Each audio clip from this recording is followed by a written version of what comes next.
At Elmina air crash to search for clues.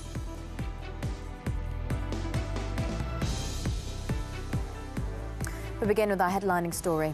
Malaysia is considering a lawsuit against Goldman Sachs Group Inc. over its role in the One Malaysia Development Berhad 1MDB multi-billion-dollar scandal. Prime Minister Datuk Seri Anwar Ibrahim said the government is looking at several options beyond just negotiations with the Wall Street firm. This, as the second largest investment bank, hasn't been forthcoming in their efforts to negotiate a deal. I'm not discounting the possibility of proceeding again in the issue of lawsuits. You're not ruling that out? No, I'm not. Because it's beyond me. As I've always said, you assaulted me, I can forgive you. You put me in jail, I forgive you. But you steal from the people, I will have to get it back. Datuk Seri Anwar said this in an exclusive interview with CNBC, which was aired on Monday. He noted that the issue was complex and a lawsuit in the US would cost the government a fortune. He also praised the numerous organisations for their efforts in recovering up to 68% of the absconded funds, but he promised that he wouldn't stop there. In 2020, Goldman Sachs admitted to its role in the 1MDB scandal, reaching multiple international settlements in billions of dollars to end probes into its fundraising for the Malaysian Sovereign Wealth Fund. In January, Datuk Seri Anwar demanded the US bank honour its 2020 settlement with the previous Malaysian government for its work in raising $6.5 billion in 2012 and 2013 for 1MDB. He later said the agreement his predecessors hammered out with Goldman Sachs was too light, and he was re-evaluating the matter.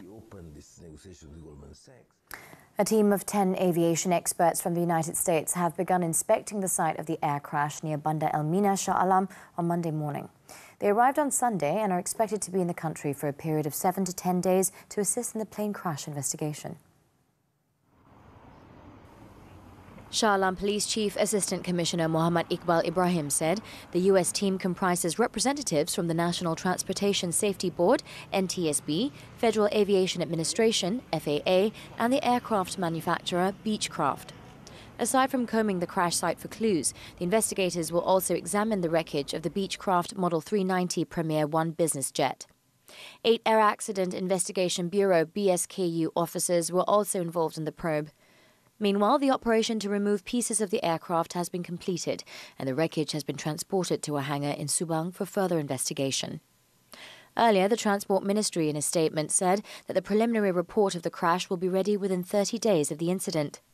Last Thursday, the ill-fated plane was en route to Sultan Abdul Aziz Shah Airport in Subang from Langkawi and had been cleared to land at 2:48 p.m. when it suddenly crashed onto the Guthrie Highway near the township, killing 10 people.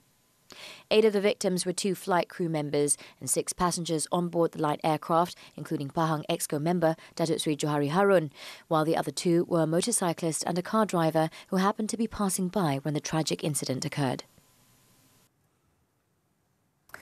In the meantime, the Cockpit voice recorder, CVR, of the ill-fated aircraft has been sent to a laboratory in Singapore for analysis on Sunday. Transport Minister Anthony Loke Siu Fook said the Malaysian Air Accident Investigation Bureau, AAIB, faced difficulties in retrieving data from the CVR as it was badly damaged.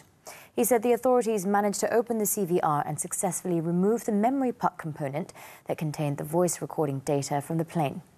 He added experts at Singapore's Technical Transport Safety Bureau lab would retrieve data from the final 30 minutes of voice recording captured in the memory puck before the crash happened. He said that due to the imperfect condition of the CVR, he could not give an exact time frame because there were technical issues that had to be overcome by investigation experts. Loke hoped all parties would give time to the authorities to get an analysis of the recording.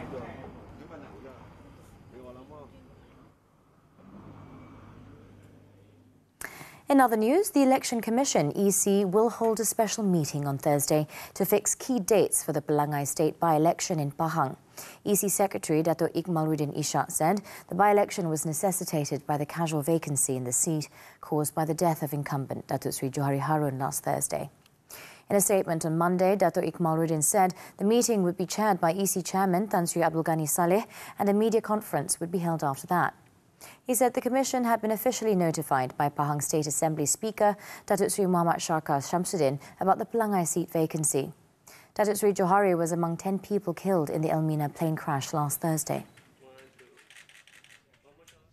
Suspek utama kes pembunuhan Ketua Jururawat Hospital Serdang Siti Kharina Muhammad Kamarudin direman selama 7 hari. Si mati telah mati akibat kesan kelar yang ada pada lehernya. Mangsa ditemui terbaring dalam bilik di atas lantai serta berlumuran darah. Fail Mahkamah, Rabu 9 malam di TV3 dan stream secara HD ditonton. Back on Nightline, Sultan of Selangor, Sultan Sharifuddin Idris Shah, has expressed regret over the use of abusive and foul language during recent political campaigns in the state. The ruler pointed out that some politicians and leaders had not only used these negative words, but also dragged the royal institution into their ceramah and went overboard with insults. Keadaan yang berlaku ini menggambarkan kehatisnya rasa hormat segelintir ahli dan pemimpin politik terhadap institusi raja dan Kesultanan Melayu yang menjadi payung kepada umat Islam, orang Melayu dan rakyat bangsa. Sikap biadab mereka ini telah melangkau batasan-batasan dan nilai-nilai keperhatian orang Islam dan Melayu yang sering dipelihara. Sultan Sharifuddin said this at the ceremony to present letters of appointment to the Menteri Besar and State Executive Council at Istana Alam Shah, Klang, on Monday. The ruler also reminded certain politicians that just because they are popular among the people, it does not mean they can ridicule others who do not share the same political beliefs. As such, the Sultan called on all parties to stop the culture of insulting others, which could cause disharmony in society, and to focus on improving the lives of the people and building a prosperous nation.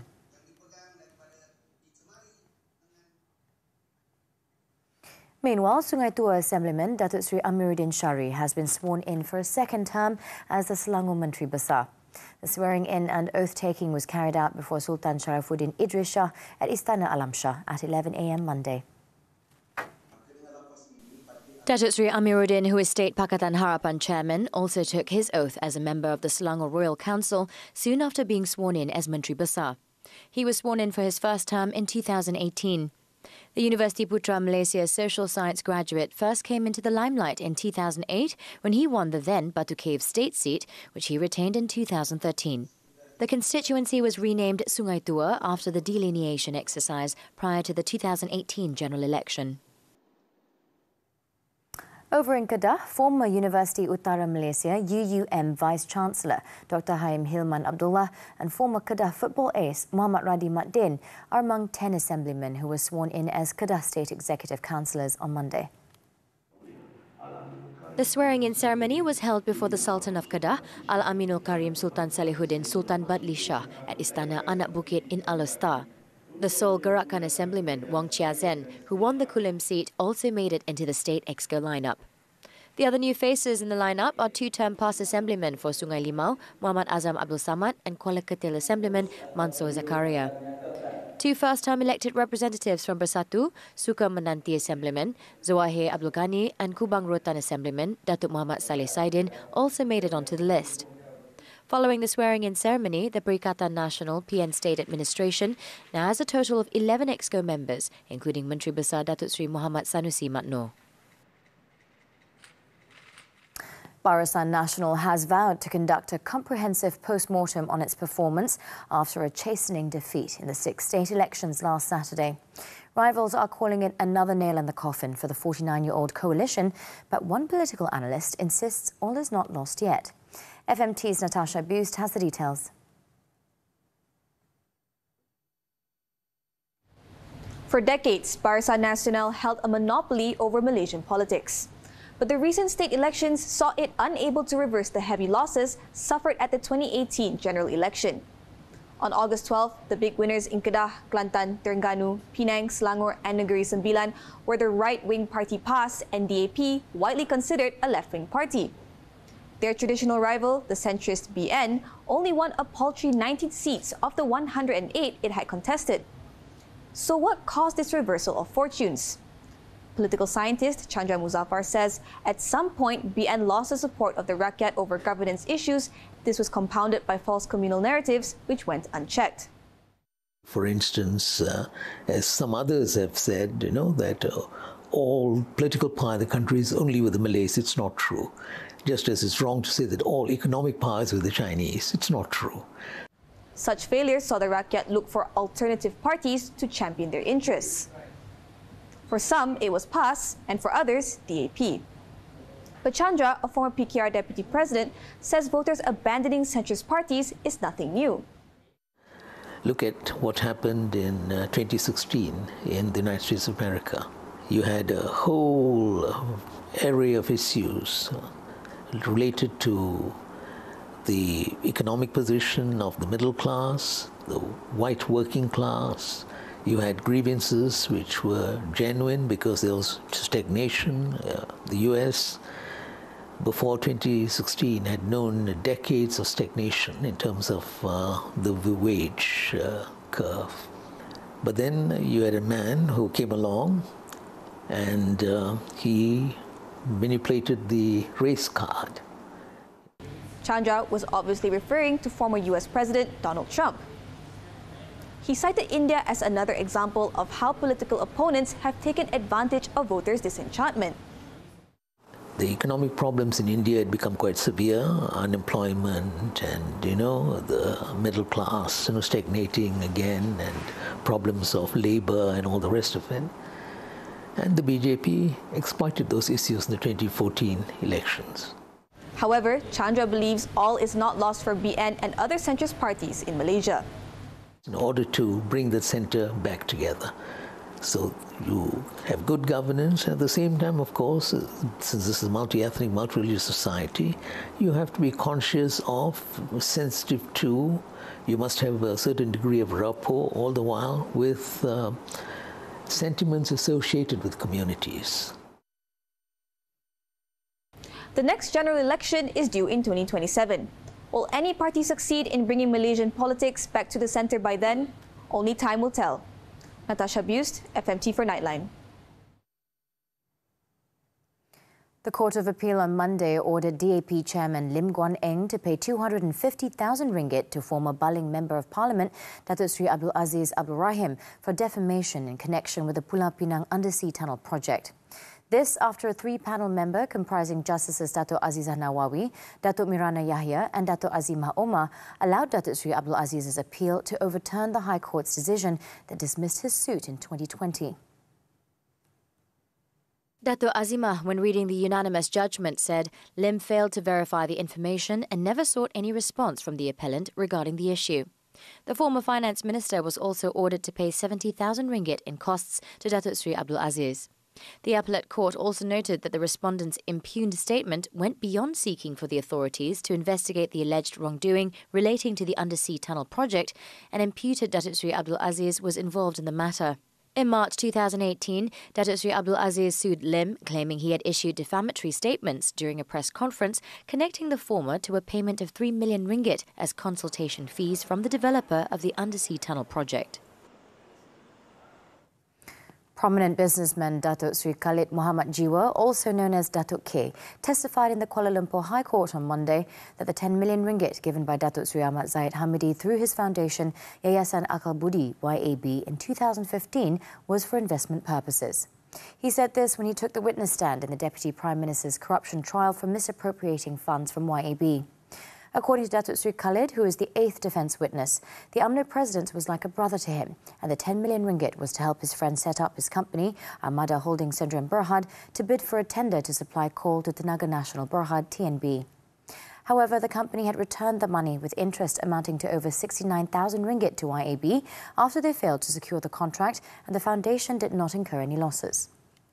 The Bagan Dato' MP is facing 47 charges of criminal breach of trust, graft and money laundering involving YAB funds. The trial before Judge Dato' Colin Lawrence Sakera continues on Tuesday.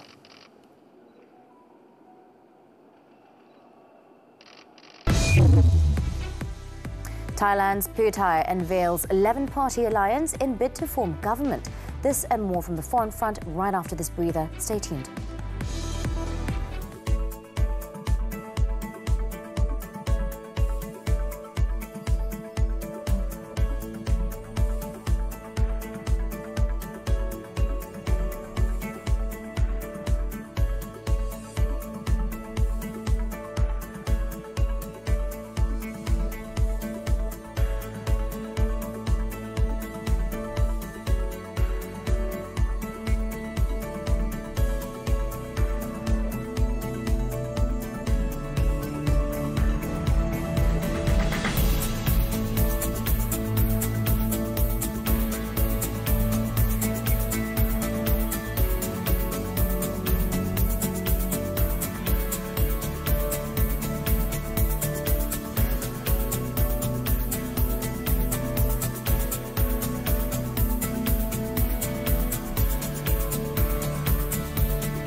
on the foreign front.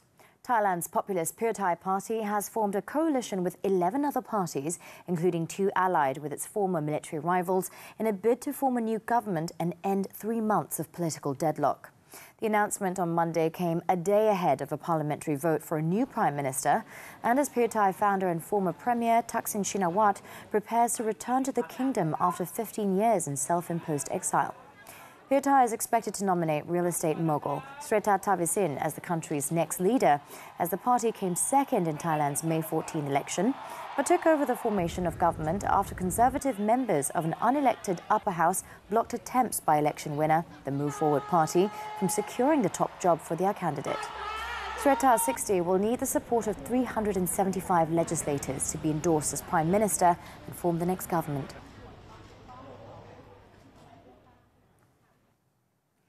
Cambodia's new parliament convened on Monday, setting the stage for longtime ruler Hun Sen to officially hand power to his eldest son after last month's one-sided election.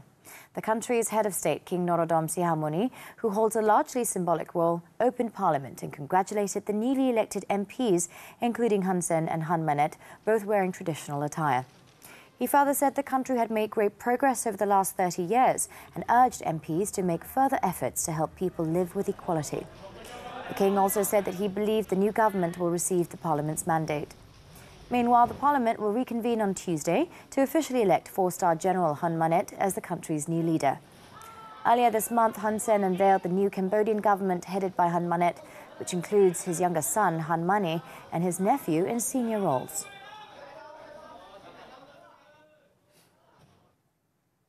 Former U.S. President Donald Trump confirmed on Sunday that he will be skipping the first Republican presidential primary debate and others as well.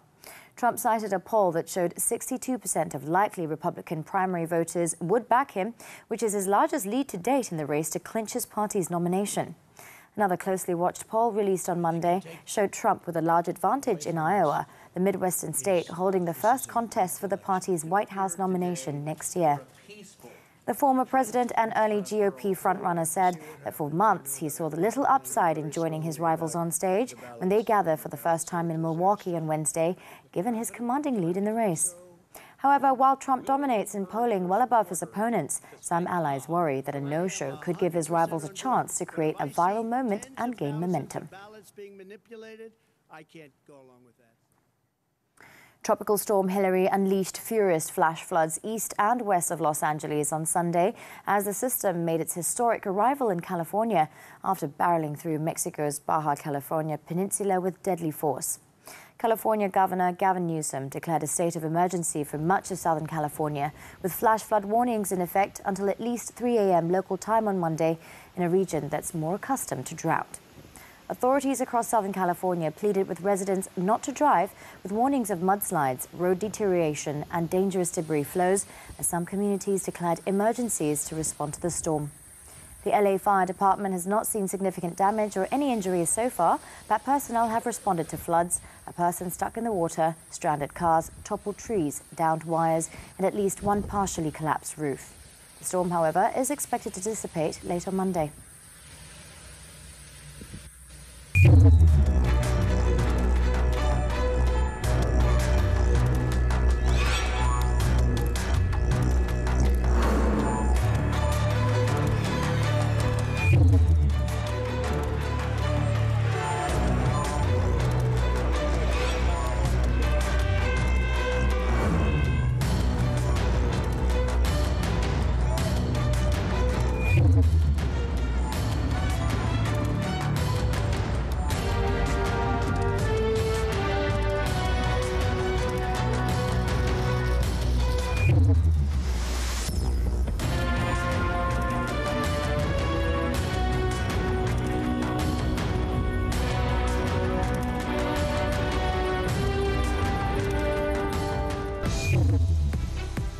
Coming up after this break, Union Berlin gets off to a great start against Mainz. Sports when we return. Stay tuned.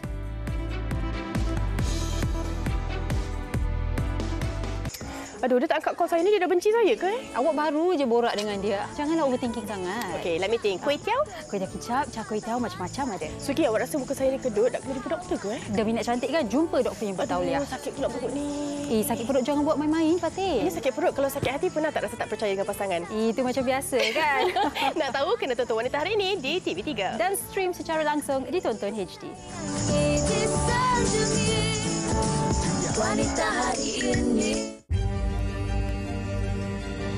Tanyalah Ustaz setiap Selasa sepanjang Ogos. Solat dan wanita. Perbincangan hukum makmum muafiq dan masbuk. Cara menghadapi was-was dalam solat. Menyingkap maksud dan jenis-jenis.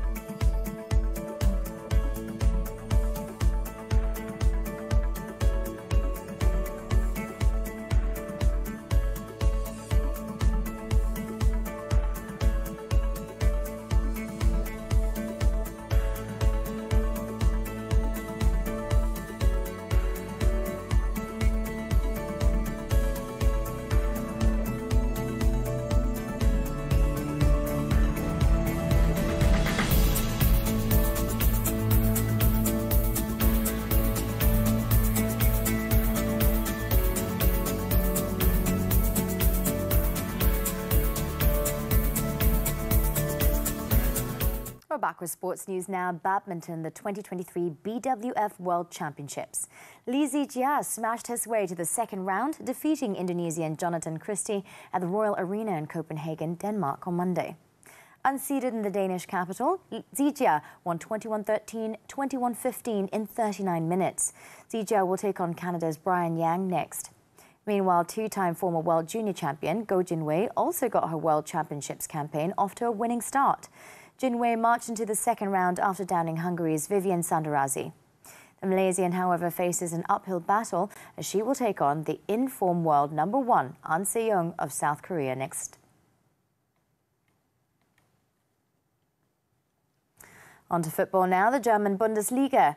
A hat-trick from journeyman striker Kevin Behrens propelled Union Berlin to a home win over Mainz. The hosts grabbed the vital 3 points with a convincing 4-1 victory. Kevin Behrens headed Union into the lead after just 52 seconds before he added another just minutes later past a shell-shocked Mainz defence. The visitors then came out fighting after the break and were rewarded with a consolation goal through Anthony Cecchi's thunderous volley. Mainz's joy was short-lived, however, after Behrens completed his hat-trick with another powerful header. Any hope of a comeback soon was diminished when Milos Pantovic put the result beyond doubt for Union with a stoppage time goal.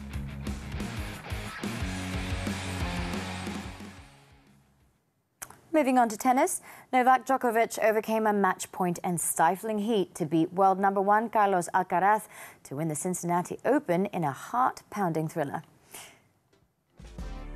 The 36-year-old rallied from a set and a breakdown against the world number 1 and saved a championship point to earn a 5-7, 7-6, 7-6 victory.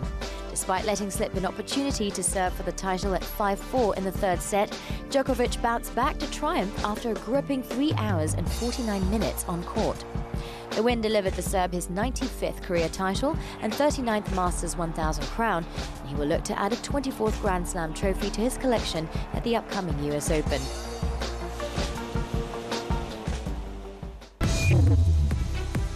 When we return, Indonesian man arrested for trafficking 7.4 kilograms of shabu. Don't go away.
Welcome back, still on Nightline. In Sabah, an unemployed Indonesian man faces the death penalty after being brought before the Tawau Magistrates Court on charges of trafficking 7.4 kilograms of shabu last week. Muhammad Ahmad, aged 22, only nodded his understanding after the charges were read before Magistrate Don Stiwin Malanjum. He was charged with distributing 7.4 kilograms of shabu in the Tawau public jetty area last August 8th under the Dangerous Drugs Act 1952, which, if convicted, can be punished by death or life imprisonment with a minimum of 15 strokes of the rotan. However, no plea was recorded as the case is under the jurisdiction of the High Court. The court then set September 26th for re-mention.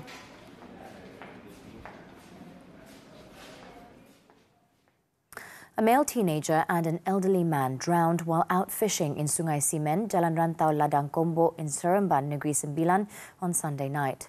In a statement on Monday, Rantau Fire and Rescue Station Chief Muhammad Shazwan Saidi said the victims were identified as 16-year-old AVJ and his acquaintance 60-year-old G. Chantiran.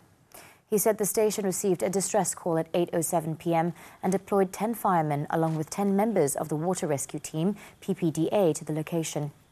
The body of the teenager was found tangled in a net by his older brother when he went looking for him in the river area at 7:15 p.m, while the body of the elderly man was discovered by the PPDA personnel at the bottom of the river at about 11 p.m, about 10 meters from the bank.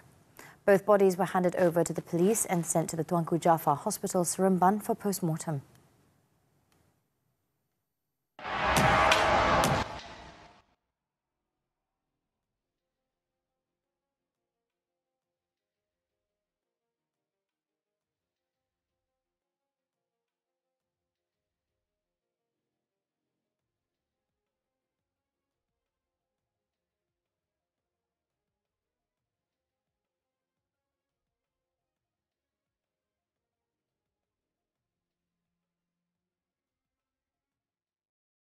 That concludes Nightline this time around. As we wrap up, let's take a look as thousands of swimmers cross the Bosphorus Straits in the 35th annual cross-continental swimming competition organised by the Turkish National Olympic Committee in Istanbul.